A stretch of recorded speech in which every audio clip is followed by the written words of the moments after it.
Now, join your host Soraya on this week's edition of Where Did the Road Go? And welcome to this week's show. I'm here again with Luke. Hey. And turn that mic a little towards you. Better? Yeah. Okay. You don't talk loud to begin with. All right. And also, I wanted to mention real quick, I have up on the site that is not being aired on the air. The opinions expressed. A midweek podcast with Aaron Gullius and Devo Spice on Doctor Who. Obviously not... obviously fictional material. However, I think there's a big crossover audience between Doctor Who and the stuff we're talking about here. I originally did it for my music show back in October, and then decided I would toss it in on this show after posting it to the Facebook page, and a lot of people were really interested in it. Plus, Aaron is such a regular guest on here, I figured I'd give another side to his research. So if you're interested in that, you got to go to the website, wheredidtheroadgo.com, and you can download that. As well, the John Anthony West interview is up there in video format on YouTube, audio format on the website, and I am collecting stories for another listener story episode at some point over the summer. So if you have something that's happened to you and you want to talk about it, shoot me an email, go to wheredidtheroadgo.com, get in touch, and we'll work it out. Our guest tonight, however, is Mr. Michael M. Hughes. And are you with us, Michael?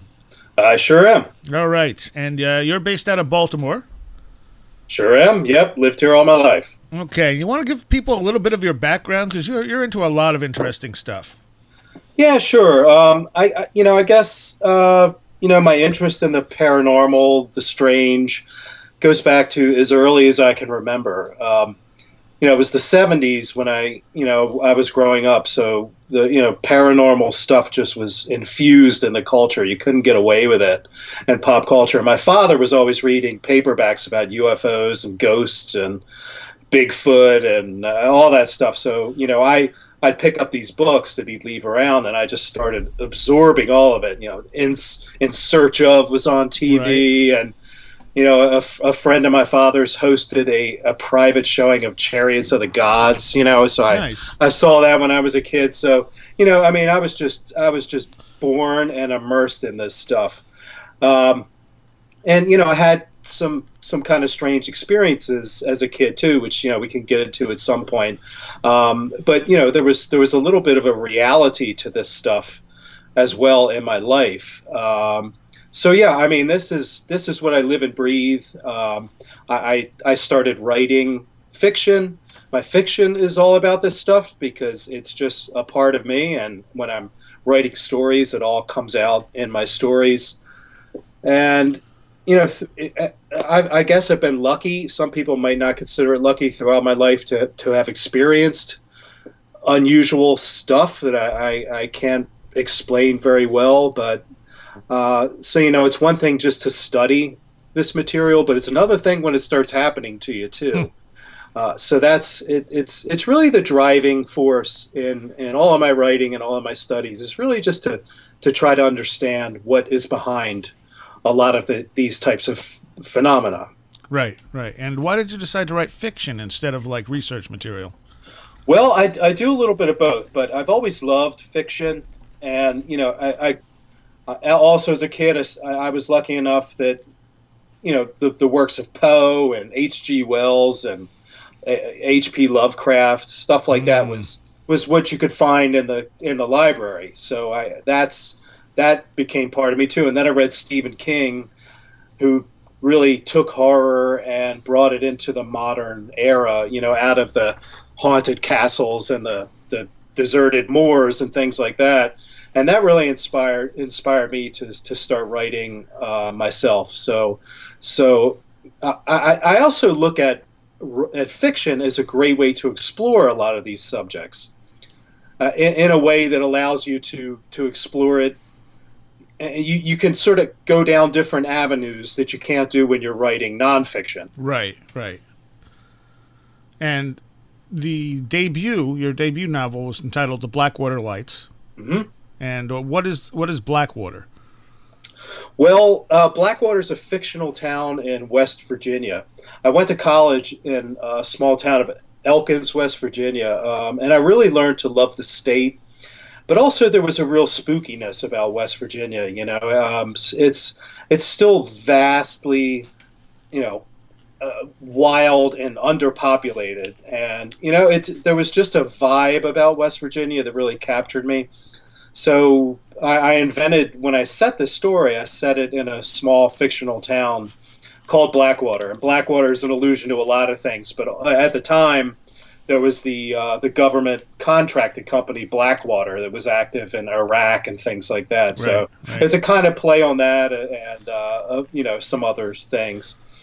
I didn't know if maybe there was a connection to the Brown Mountain Lights. For some reason, that drew me into that direction for just the name. Yeah, well, that's the Blackwater Lights is about that sort of phenomenon. And Right. this fictional town of Blackwater, there are these ghost lights or earth lights or whatever you want to call them, that are sort of what draws the main character into the story. Okay. Now, you said you had an excerpt you could read us. It was a couple minutes long. Sure, yeah. This is just to set it up. The main protagonist, his name is Ray Simon, and he's a 40-something school teacher living in Baltimore when the book starts. But what happened is, when he was a kid, he went to a summer camp in the town of Blackwater, West Virginia. And ever since that, he's had terrifying dreams about something that happened to him at this camp. And the way the book starts is his friend, who was also at the camp, who also has had the same dreams, strange dreams of doctors and machines and experiments, but all very vague and unsettling. And they've never been able to pin down what's happened. So when the book starts, Ray's friend calls him and says, "I'm here in Blackwater. I know what happened. It was real, and you've got to come see me." So this little excerpt jumps ahead. This is a bit of a reveal. Ray has met this sort of secret society that has a base in Blackwater. And there are two characters, Micah and Mantu, who are the two men who are part of the society. And when it starts, they're revealing to Ray a little bit of what happened. So and it's about a 1.5, 2-minute thing. Okay. So I'll start here. Micah stood and faced the stove. Let's start with what we know. It was the height of the Cold War, and if you knew the right people, you could get funding for almost anything.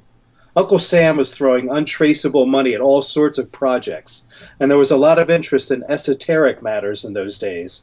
The supernatural, witchcraft, extrasensory perception, and the like. The military was at the center of that interest. Ray nodded. My uncle, Uncle Bill, the guy who took me to the camp, was into all that. Uri Geller and Kreskin and bending spoons. He tried to get me to bend a spoon with my mind. I couldn't do it. My mom thought he was nuts. But he was serious. Many people were serious about those things, including the governments of the U.S. and the Soviet Union, and both of them thought the other was gaining the advantage.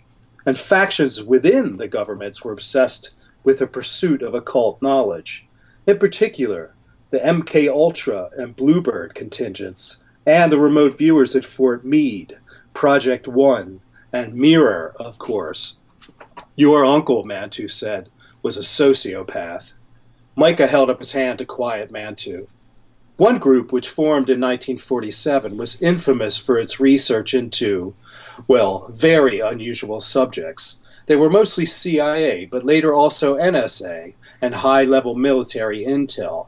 They traveled around the world studying occult technologies from many cultures, from Asia to Africa to the Amazon and Haiti, particularly shamanism and witchcraft. Witchcraft, something he would have never believed only a few days earlier. It was known informally as Project Mirror, and it was enormously successful, way beyond what they had expected. But their success came with a heavy price. The men who got in the deepest, the ones putting the techniques into practice, had a tendency to die early or lose their minds. The hair on the back of Ray's neck stiffened. This is about the lights, isn't it? Mantu nodded to Micah. He's getting it. All right. Now, correct me if I'm wrong, but you're using a lot of real events, real information that you're putting into this fictional setting. Oh yeah, and that's what I meant by fiction giving you the option to explore things. I think the best sort of scary fiction is stuff that is as close to reality as possible. So, and because this is stuff that I've been fascinated by, government research into psychic abilities and the remote viewing programs and things like that. This stuff comes out in my fiction. So I like to think that a reader who's not familiar with this stuff is reading this and might think, oh, I'm going to go Google MK Ultra, and then they're going to find this government mind control program was actually very real. Right. So it adds a layer of reality, I think, which pulls people deeper into the stories and just gives it a lot more power. And I think it's interesting when you deal with things like MK Ultra, you see the horrible things that the government has done to its own citizens over the years, and yet there are people who, even if they know about this stuff, still think, well, that was then, they wouldn't do anything like that now. Right.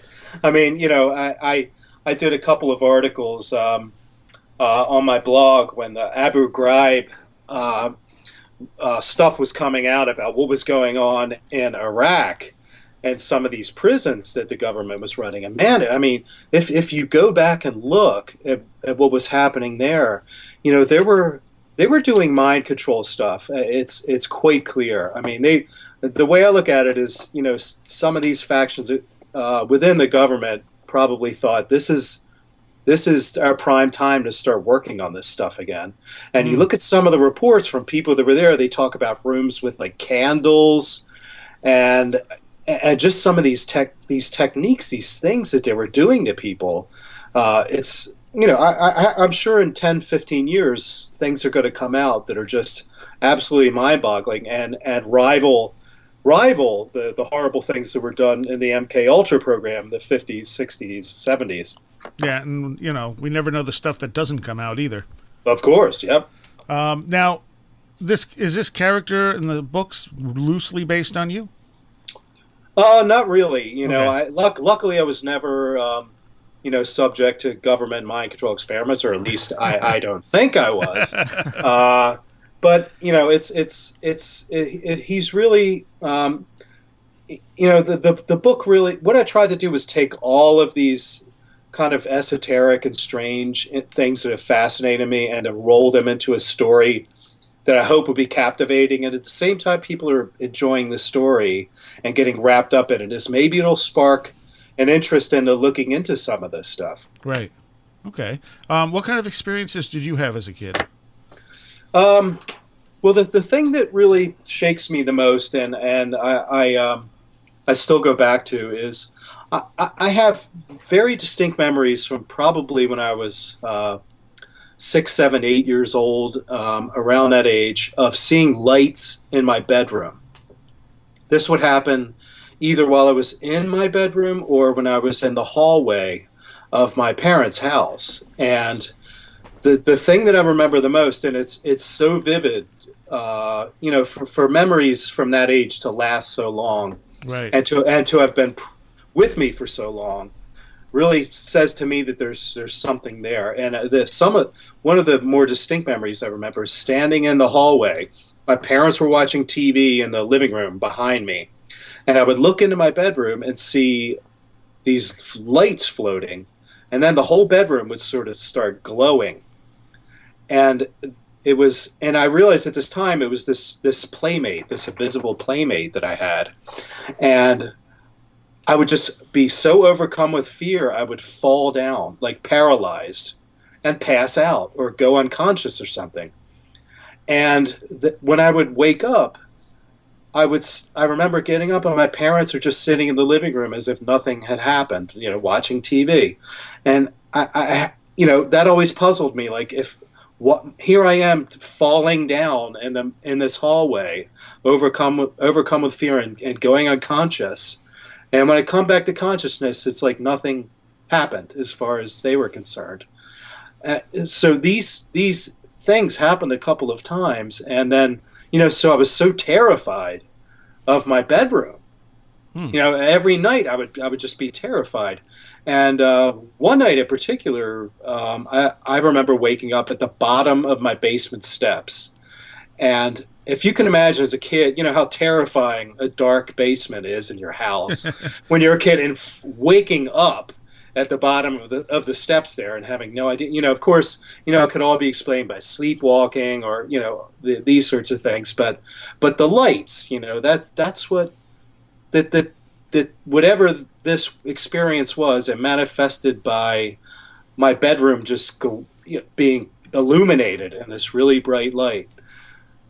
And that, when something like that happens and you can't shake it off as you grow older, I really think that was sort of pivotal in me spending so much time, trying to understand all these different variety of phenomena, that fall under the broad umbrella of the paranormal. Right. And I like the fact that you're not trying to define what happened to you. You're just explaining what happened to you.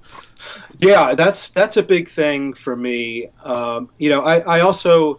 I talk to a lot of people, and when I give talks about UFOs or other paranormal subjects, inevitably people come up and they want to tell you their stories. Mm-hmm. And so many people have so many different stories, and I believe them that they're telling me the truth, as far as they understand it about what happened. But I think, do you know Jerome Clark? Have you ever read any of his stuff? Yeah, he's a great writer, and he said to me once, this has never left me. He said we can believe people when they tell us about their experiences. We don't have to believe their explanations. Yeah. And I found that to be a really solid thing to keep in mind, because, one person will say, well, I met these beings and they are Pleiadians, and, they're downloading wisdom into my head and things like that. That person believes that. Right. But they may have had an anomalous experience. They may have had a similar experience similar to someone else. Someone else would explain that experience differently. So I think it's key to focus on the experience itself and to sort of remain agnostic about explanations, because when you start to grab a hold of an explanation, especially with these weird experiences where we don't have, a logical explanation we can grab onto, you can really get stuck in a rabbit hole or a reality tunnel, and then everything you start to build your reality around these explanations instead of letting the data lead you in that direction. Yeah. And this happens all the time. People get convinced, oh, these UFOs are gray aliens, but then when someone has a sighting and it doesn't fit the gray alien mold, then what do? It doesn't compute. They can't fit it into their ideology. And I think that's where a lot of paranormal investigators, a lot of writers go wrong, is that they start trying to funnel everything into their belief system without actually just letting the data lead them in the right direction.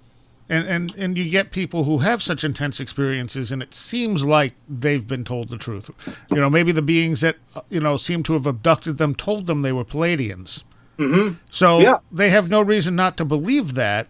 Sure. So they just relay that information as if it's solid truth, not realizing that it was probably a mask. Sure. And that's my issue with channeled material. I know a lot of people are very sincere about believing that what these entities they're channeling or ascended masters and that sort of stuff. But the way I look at it is, hey, just because an entity doesn't have a physical form does not make it all knowing and wise. I don't leave my front door of my house open and just let people come in and start spouting wisdom at me. So why should I trust something just because I can't see it in a physical form? Why can't it be a lying trickster? Yeah. And the trickster is such an element of this stuff that I tend to be doubtful at first. I'm not going to accept something, and I think that's probably the safe and sane and reasonable way to address this stuff. The channeled material I've always been very hesitant on, or downright dismissive at one point. Mm-hmm. And the only channeled material that ever impressed me was Jane Roberts. Yeah, it's her material is fascinating, and it's so well developed. The whole philosophy and the cosmology behind it and everything. It's fascinating stuff. And, I believe that channel material is wrapped up, in this wider sort of encapsulation of the paranormal. And, it goes back to, spiritualism and shamanism. And, it really what it is it's a belief in spirits or entities or non-corporeal intelligences of some sort, which is really where most of my research is centered. So, channeling is sort of part of it, but it's just, again, I'm not going to take something's word that is telling me the truth. Same with a vision someone might have under DMT, or a spiritualist bringing forth the spirit of a dead person, things like that. I'll listen. I'll acknowledge that maybe this is something speaking through the person, but I'm not necessarily going to buy into the explanation of what this thing is saying it is or its message. Right. Now you're a mentalist. Yes. Now, do you want to explain to people a little what that is exactly? Yeah, mentalism is a branch of magic that simulates psychic phenomena. So spoon bending, mind reading, precognition, anything that falls under psychic abilities. But it's a magical way of creating this stuff. And it's different. I meet a lot of mentalists, and they're not like a lot of magicians are. A lot of magicians, particularly nowadays, sort of fancy themselves in the amazing Randy or the Penn and Teller debunker types. Right. They're out to mock and make fun of psychic research and things like that. And they're very much materialists, rationalists. And that's fine. That's not where I come from.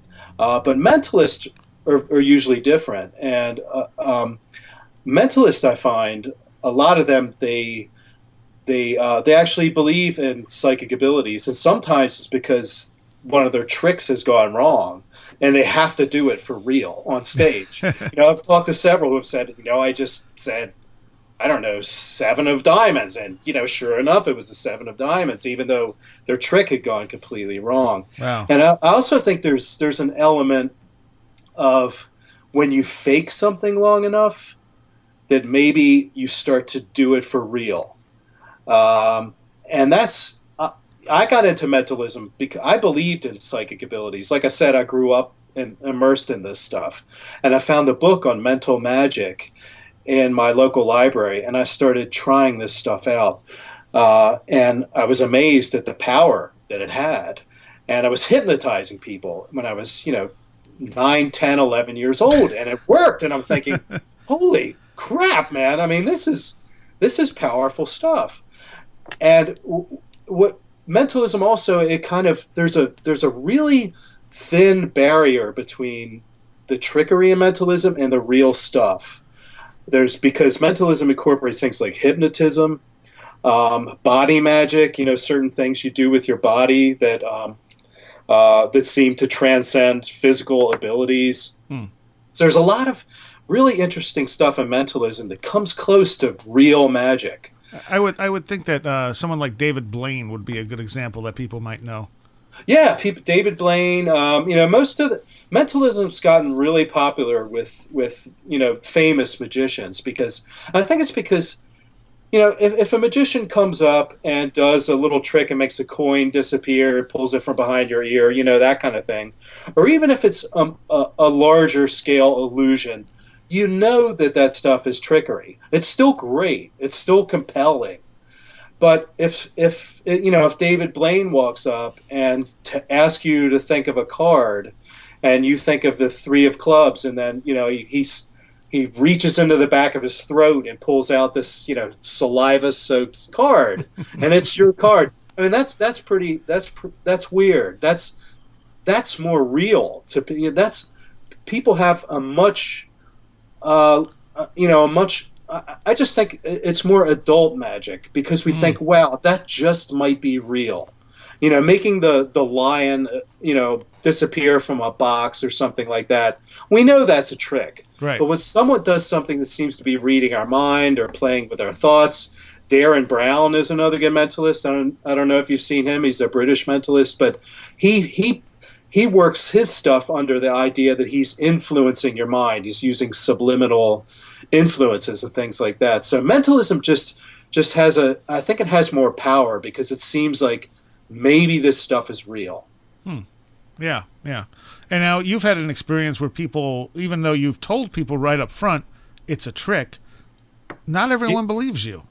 Yeah, excuse me. That was really an eye-opener for me about the desire to believe among true believers. I was doing a talk on mentalism at a Fortean conference for like the works of Charles Fort, right? A conference that was held every year in Baltimore. And so I did this really, pretty amazing trick where people would write down their thoughts, stick them in an envelope, and I never opened the envelope. And, I'd ask one person to think of a name of an old friend, one to think of a 4-digit number, that sort of thing. And boom, I just by looking at them, I gave them the answers. And it's a really powerful trick. And afterwards, a few people came up and they said, you know what? I know that wasn't a trick. And it was 3 of them together. They'd been discussing this. And I said, no, I did this to show you how easy it is to trick people that you have psychic powers. And they said, no, we've talked about this, and there's no possible way that could have been a trick. So you really did use psychic power, and they would not believe me. I mean, that was a real eye opener. And I just recently had a talk at the last Fort Fest, which was a few weeks ago, with George Hansen, who is a magician. He wrote a book called The Trickster and the Paranormal. Great guy, great theoretician of the paranormal. We were talking about that, and both he and I have talked to paranormal investigators, one in particular I won't name, who've written a couple books. And I asked George if he had asked this guy if he had taken a mentalist or a magician with him. And George said, no. He said, he told George, he said, no, my perception is good enough. I don't need a magician. I don't need a mentalist.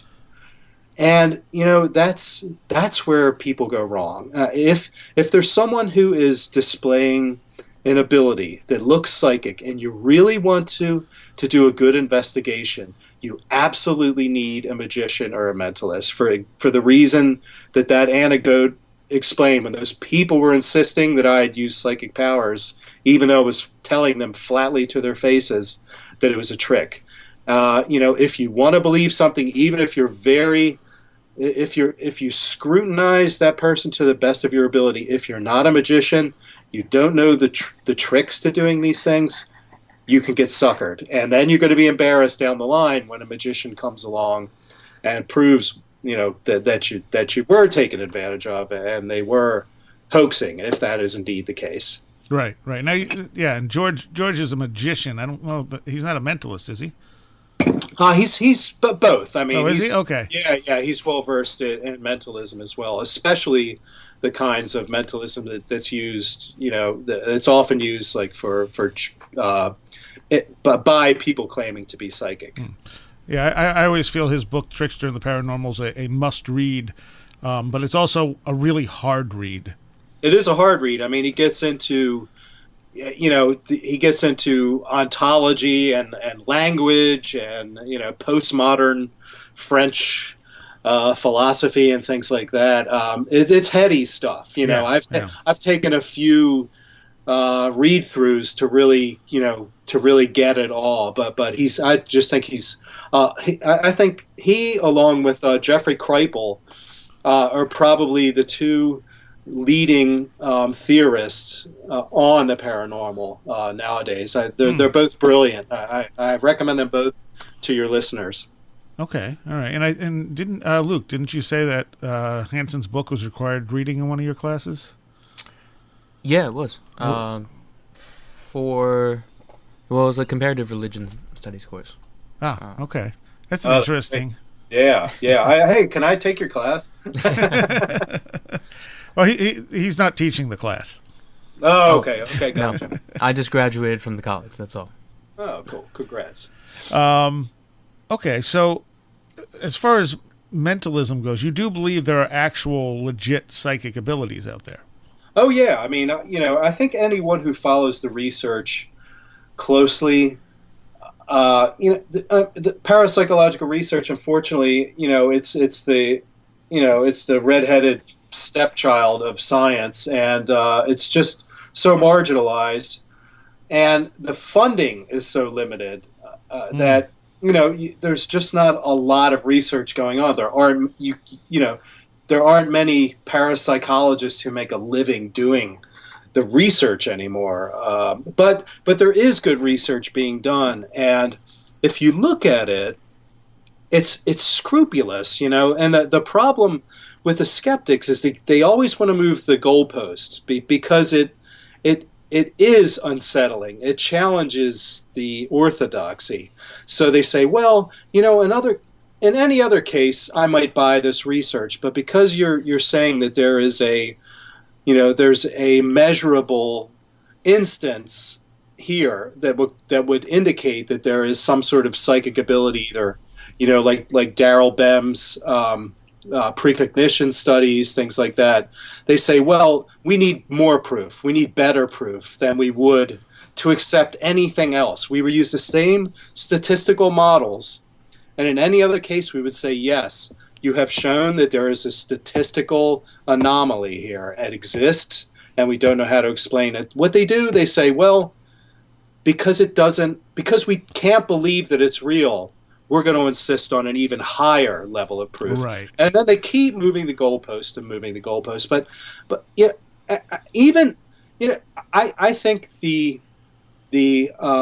lab studies, the really controlled scientific studies are important, but I think anecdotal evidence is important as well.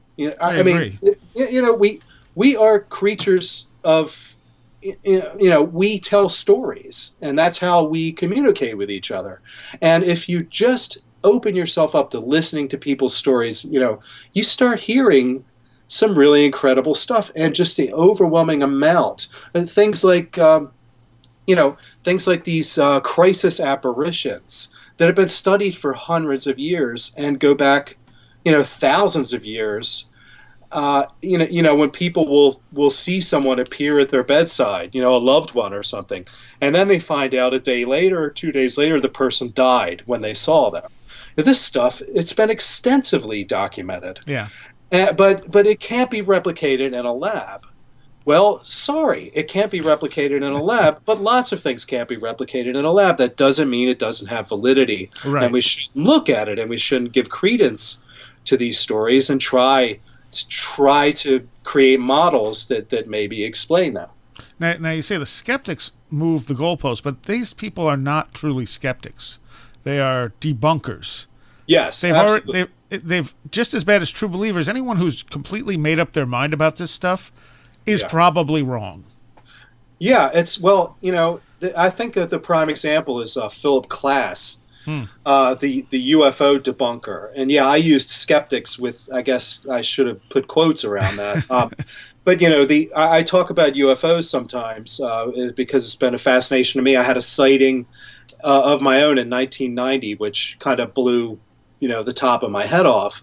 But there's one of the most extensively documented UFO sightings was in Iran in 1976, where there were fighter planes chasing these objects around. There were ground sightings. It was captured on radar. So people in the air are seeing these objects. People on the ground are seeing them. They've got radar tracking. They've got people in Tehran who are looking up in the sky and watching this stuff. And Philip Klass, the debunker extraordinaire of UFO phenomena, came out and said that all of that was explainable by a misperception of Jupiter, of the planet Jupiter. Now that is not a skeptic. That's a dogmatist. That's a liar. There's no way he could have believed that was true. But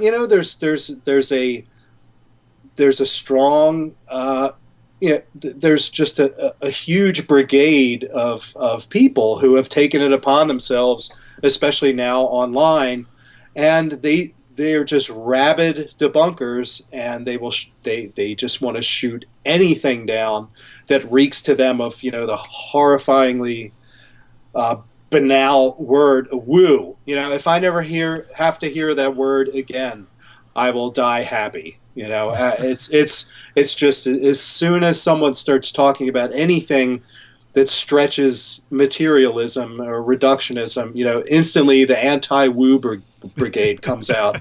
It's ridiculous. I mean, it's completely unscientific, and it's sad because I've been attacked online. My website got taken down. I think probably by I don't know if it was, but I had just published something attacking Richard Dawkins when he was going off about Harry Potter or how pernicious fantasy literature could be, and I started getting all these comments on my blog, and then a DOS attack took it down. So who knows? Yeah. But these folks, I wouldn't put it past them. It's a crusade. It's a crusade against what they believe is irrationalism, but what is actually, the most, I think, the most important kind of research that's being done. It's boundary, it's envelope pushing research, and they don't like that. So they'll do anything to take it down. Do you want to tell people a little bit about your UFO sighting?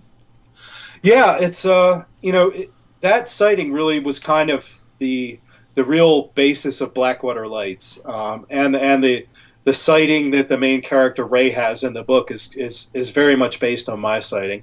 I was in Ocean City, Maryland, which is a beach town, with my girlfriend at the time in 1990, and I'd been having dreams all weekend about UFOs, and there were all kinds of weird little synchronicities and things. It would take too long to get into, but it was lots of strange stuff happening that weekend. So the night we were leaving, we walked out to the beach, just the two of us, and we were all low. There was no one else on the beach. It was September 23rd, 1990, and it was a beautiful clear sky.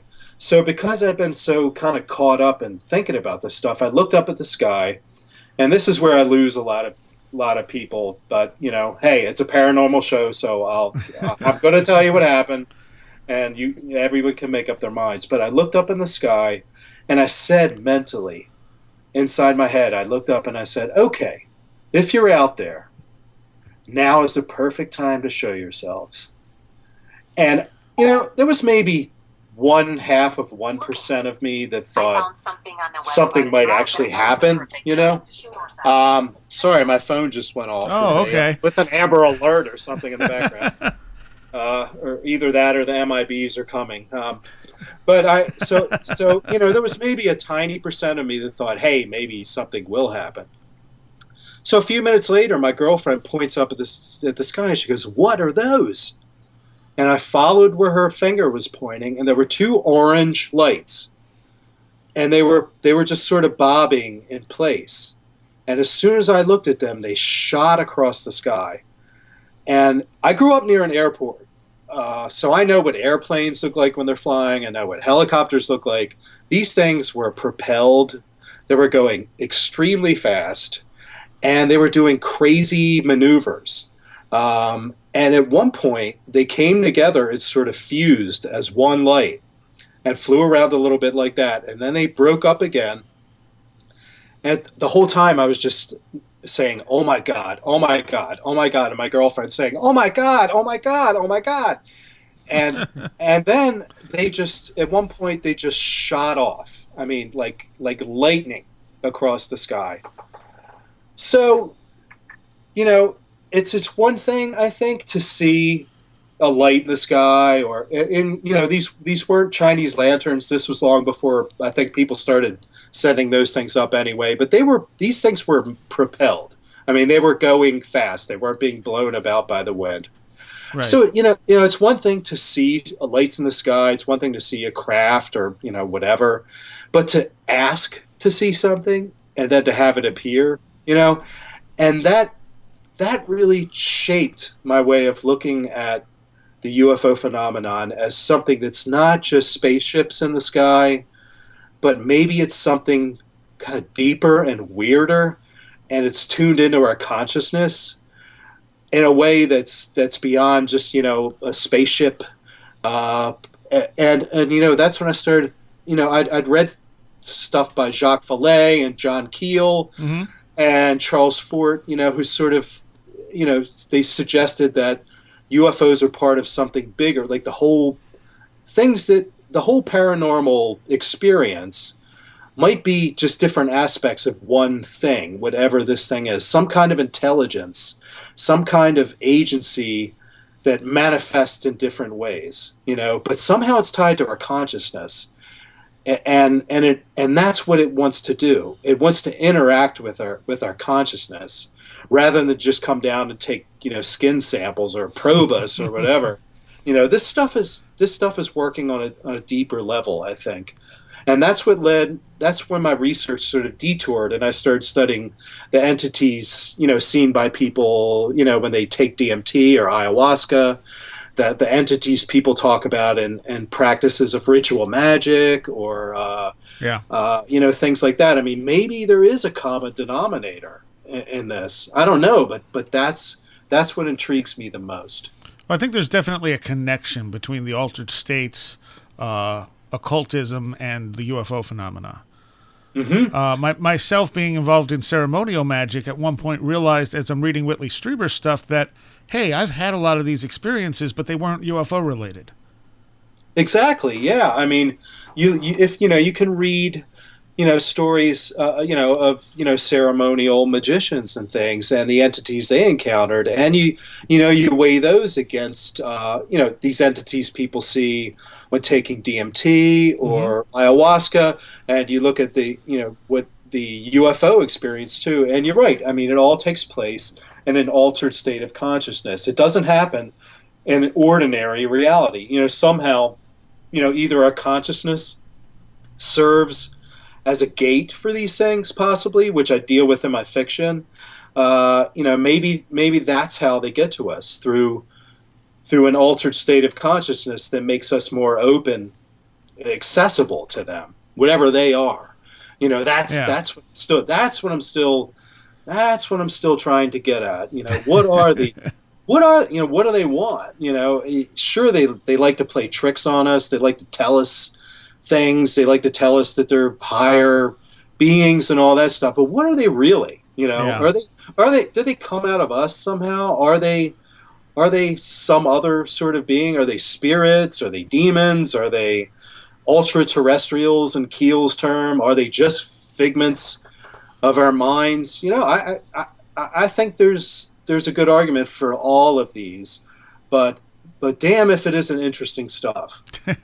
The other thing is it leaves traces in the ordinary world, and that's where it gets kind of hard to separate. You can say, well, it's all DMT until you get to those physical traces, and then you say, well, then what left the physical trace? Exactly. It's a phenomenon that works through our consciousness, but there's also undeniably a physical element. And I'll tell you the second weirdest thing that happened to me.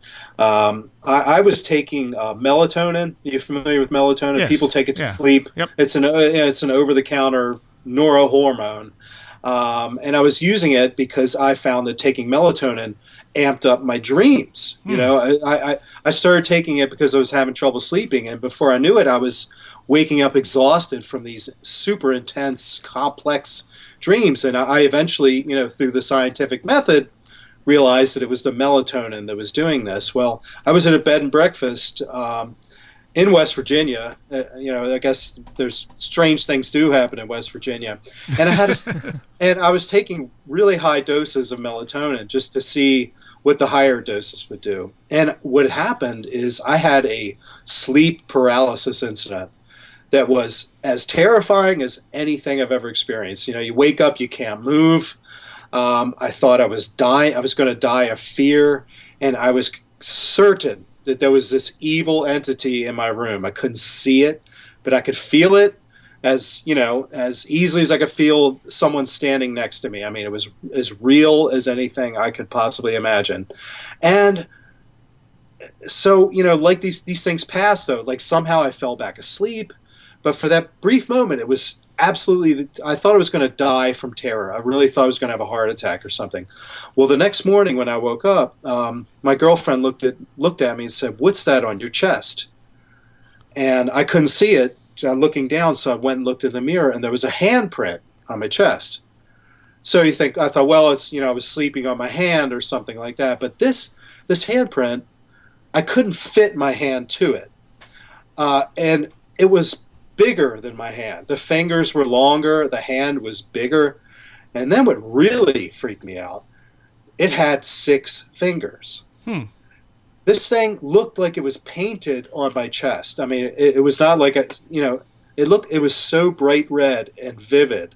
It looked like it was paint. And unfortunately, this was before, you know, everyone had a phone on their camera, and I didn't have a camera with me. And eventually it faded. But, you know, you talk about leaving traces, you know. I mean, I spent 10 minutes trying to fit my hand to this thing, and I couldn't do it, you know. And also, I don't have 6 fingers. So what the hell was that? You know, did my body produce that somehow, or was it, you know, a trace left by that, you know, that sleep paralysis thing? I mean, you know, so that's the kind of thing. You know, once something like that happens to you, it's hard to go back to prosaic explanations for this stuff. Yeah, absolutely. One of the things, we've been doing a series on the history of UFOs, and one of the things we've said is that in the end, the only thing you can really say is this thing is alien, not necessarily extraterrestrial, but alien to us. Yeah, in all the ways it appears to us. I mean, it's not us, whatever it is, and you got to wonder if it's something. You know, I mean, maybe it's here with us, but it's on such a different wavelength or a different way of existing that it's trying to create a common connection between us and it. Yeah, I think there's definitely a desire. It has a desire to interact with us. It has a desire to show itself, but it also hides itself. You know, it's paradoxical. And, you know, I'm sure you're aware of the work of Jacques Vallée. It was really sort of a pioneer of looking back historically and seeing, you know, the fairy stories and the analogies with the UFO phenomenon. And again, Jeffrey Kripal does a lot of that comparative study of this stuff too. It's you know, I have to believe that it's been with us as long as we've been here, and it changes. You know, what is it doing? Is it trying to open our minds to higher realities? Is it just, you know, messing with us? Is it feeding off of us? You know, does it get something from us from these exchanges? You know, is it good? Is it neutral? Is it bad? I think the jury is still out. And I think, you know, there are a lot of people who speculate things like the Black-Eyed Kids encounters are them feeding off our fear. Yeah, I mean, there's, you know, clearly this stuff causes fear, and you know, these experiences are fearful. Even when I just saw those lights in the sky, I was scared afterwards. You know, I wanted to get the hell off the beach. You know, because I thought, what's next? You know, and, you know, is this a prelude to something? You know, I'd read enough books that, you know, terrify me. And you read Whitley Strieber's stuff. I mean, the guy was suffering from post-traumatic stress disorder from what Yeah. happened to him. So it's, if they're benevolent, they sure are, doing a terrible job of bringing us enlightenment. So I think, the jury's really out as to what, what is the goal, if there is a goal, or if it's just, hey, let's mess with these humans, and Oh, that could be the let's goal, have some too. fun. Yeah. Exactly. I mean, at the same time, people, when they deal, like Strieber, as he dealt with the situation differently, it went from being fearful to being more positive. And John Mack's work showed the same thing. The people who approached it without that fear got something positive out of it. Yeah, I think it's how you process it. I'm very, Strieber in particular. I mean, I love the guy, I love his work, but he's gone back and forth so many times. Yeah. But they're demons, they're angels, they're this, they're that. I think he's probably still, I'm not sure if he's really made up his mind. And honestly, if something rapes you, even if it's doing it for some higher purpose, I have a hard time believing that's an act of love or of benevolence. Really. Right. Yeah, and if you look at the history, you talked about ceremonial magic. I've studied that extensively too, and if you look at it from that perspective, there are angels, there are demons, there are gradations. I mean, if there are non-corporeal or discarnate beings, maybe some are good, maybe some are just jerks. That's true. That's true. Yeah. And it could also be that they're all different depending. I mean, just like people are. Right. Some people are great people except for that 10% of the time.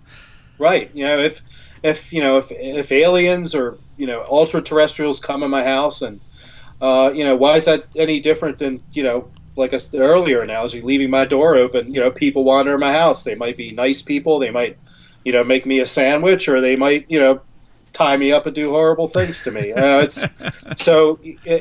think we have to remain very much agnostic when we're dealing with this stuff. Yes, yeah. And again, I think anyone who's made up their mind that, okay, so UFOs are this, they're gray aliens, they're here to experiment on us, or, create a hybrid race or whatever. As soon as you make those assumptions and you view everything through those assumptions, you miss the whole picture. Yeah, it's the kiss of death. You wrap yourself, like Robert Anton Wilson called it reality tunnels, and as soon as you're in that reality tunnel, you're missing all sorts of other stuff that's outside of it, and it just gets tighter and tighter the further you go down the tunnel. So you have to remain agnostic and open-minded, or it's the kiss of death in this stuff in particular, because it is so nebulous, and it's so easy to get lost, and it's so easy just to get pulled into. So I mean, you've seen lots of paranormal investigators go over the edge, and it's a hard thing to see, but it's dangerous. Magic, the paranormal is dangerous stuff, and the danger comes when you lose your objectivity and you lose your discernment. That's when things go bad. And you almost got to wonder if it preys on you more at that point too. I think so. Yeah, I mean the Golden Dawn magicians, back in the late 1800s. Yeah, right, the late 1800s, early 1900s. They talked about obsession. That's what happened when you'd get the spirits would take a hold of you, and that's an interesting way to look at it. But you look through cultures all through time, you get possessed, you get obsessed, and I mean, I think these things like that attention, and you don't want to get you don't want to be food for whatever it is that likes to siphon your energy. Fair enough. Do you have any questions for him? No, I mean, we're bringing up very interesting questions. I mean, does illusion become reality when people believe with enough conviction? What does it mean to have a healthy skepticism? Because, I mean, it's something that you need if you're going to study this area. You don't really want to fall down the rabbit hole you're trying to study. But it can be very hard to talk about. Because, I mean, like, how can we talk about these experiences without using those scientific dualisms of good and evil, real, unreal, logical, illogical? It's hard. And people want answers, People want answers. So when you tell them there aren't any good answers, They don't like that. Right. We want answers. We want to know it's gray aliens from Zeta Reticuli. We want to know that it's Uncle Jimmy talking to us through the Right. spirit medium. We want to we want to believe. The Mulder saying, but but you can't believe if the data doesn't support it. That's why Charles Fort was such a a pioneering Yes. intellect, as he said. You just collect the data, and then you just file it away. You don't have to believe this or believe that. You just let it pile up, and then you just build your idea from there. And it seems with UFOs in particular, it leads people a certain way, and then at the last minute, it gives you the opposite. Exactly, and that's where the trickster comes in. And that's why a lot of these these UFO contactees, you'd be told, we've been told to gather our followers because the world's going to end, and then, hey, the world doesn't end, and then, you look like an idiot. Well, maybe you shouldn't be listening to these things. Maybe you shouldn't believe. Maybe you should be more questioning, be more skeptical. Yeah, and skeptical in the sense of always asking questions, even of the stuff you think you already know. Right. Robert Anton Wilson said, belief systems, he abbreviated as BS. He said, never, always question someone else's BS, and always question your own BS in particular. And that's the key. When you start believing, you've got to keep yourself separate. You just maintain that discernment, maintain that skepticism about your own beliefs, not just what other people believe. Yeah. Now, you've also studied shamanism. Yes, I studied shamanism sort of, on the down low, I guess, because a lot of the ways to access the shamanic realms were not particularly approved by the government and law enforcement back in the day. But of course, all this stuff happened long enough ago that it is, the statute of limitations is up. But no, how could I not? The stories were so intriguing about what people were seeing in altered states brought on by various drugs or plants, things like that. So I did personal study for a long time. I met a lot of people in the field. I had experiences from being in a teepee with Navajos, taking peyote and stuff like that. And all what that did was also it expanded that belief I talked about earlier, that whatever these intelligences, spirits, whatever they are, that they have different, there are different modes of accessing them. Shamanism is definitely one. It's probably the oldest way of, and all shamanism is about, really, cross-culturally across the world, is going into an altered state to communicate with spirits. Right. And the parallels, you dig into the parallels between shamanism, between UFO encounters, between spiritualism. It's all the same basic template. Just like you said, it's an altered state of consciousness that facilitates contact with spirits, entities, whatever you want to call it. It's all the same template. It's just different symbolism, different practices, but at its core, it's the same stuff. Now, you've used more than one substance to alter your consciousness, then. Yes, sure, certainly. I mean, I for a while I was exploring Salvia divinorum, which is illegal in most states. A DMT, ayahuasca, things like that. I mean, DMT is probably the most powerful means of contacting this other space, this other realm, and all it took was one visit there to really shake up my worldview. It's one thing to read about it; it's another thing to suddenly be in this other place. When you're completely lucid, your body's still there breathing, but you are in another place, and there's other things in that place with you. A third eye opener, I guess I could say.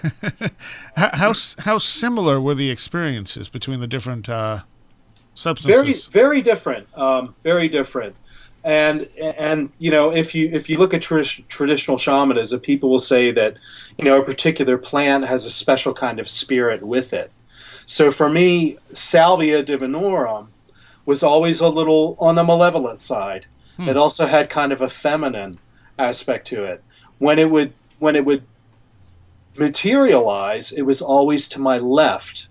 And interestingly, as I've talked to people over the years, that's another commonality. And it would appear as almost like a physical vortex. You could feel it. You could feel it energetically. You could see it. If it was there, eyes open, you could see that there was a change off to the left, and it had agency. It had an intelligence behind it, and I never was really quite comfortable with it. And I don't really go there anymore. Meeting it and feeling it was enough. I have no compulsion. I know other researchers who continually use it, developing ideas. But I think with the research with entheogens and psychedelics and stuff like that, I don't really do it anymore.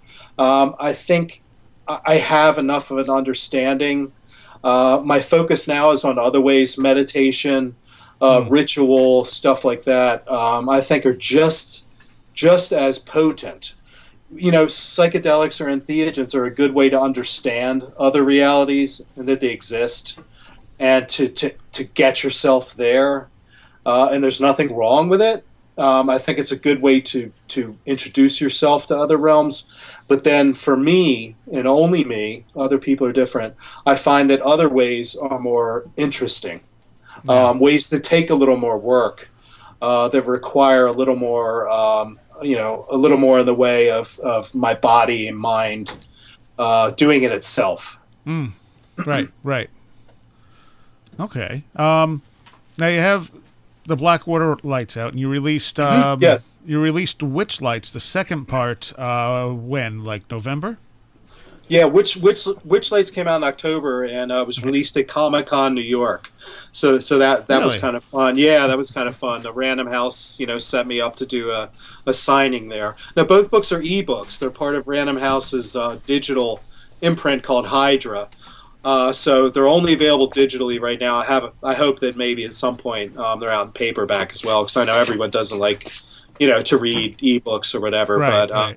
But yeah, Witchlight is out, the third book, which is tentatively titled, the working title is Demon Lights. And again, if you like this stuff we're talking about, that's what these books cover fictionally. So if you like the paranormal, I think you'll find these stories kind of extra fun, because it's all the stuff we're talking about rolled into them. And I think Demon Lights will probably be out in the winter, towards the end of the year, possibly early next year. So you're taking these subjects and playing with them in a fictional way. Yes, but I'm exploring them. What I'm exploring fictionally is it just allows me to say, well, what if it is, what if altered states do allow these entities to come through? What if there are groups of people around the world who are practiced at this? How would they work? How, if they're involved with governments, or if they're involved with the elites, how would that change the world? So a lot of this stuff is stuff I think about anyway in the real world, but it's so much fun to explore it. And in a story that I hope is exciting and compelling and scary and fun. Okay, and your webpage is what? It's michaelmhughes.com. You can sign up for my newsletter and get updates on all this stuff. I blog pretty regularly about everything we've talked about. I'm on Facebook and Twitter and all that too. Always as Michael M. Hughes, so you can find me everywhere. Okay, and Luke, any last questions for him? No, thank you for coming on the show. Oh, thank you, man. This is This is my bread and butter. I love doing this, so I'm happy to come back anytime. Good, and I plan on having you back because this was a fascinating discussion, and there's so much more we can get into. There's more stuff you've researched, and there's secret societies and other stuff. So many questions. So we'll have you back soon. Thank you very much. It's been a great conversation.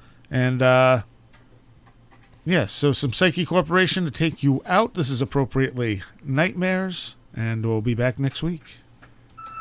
Please be still.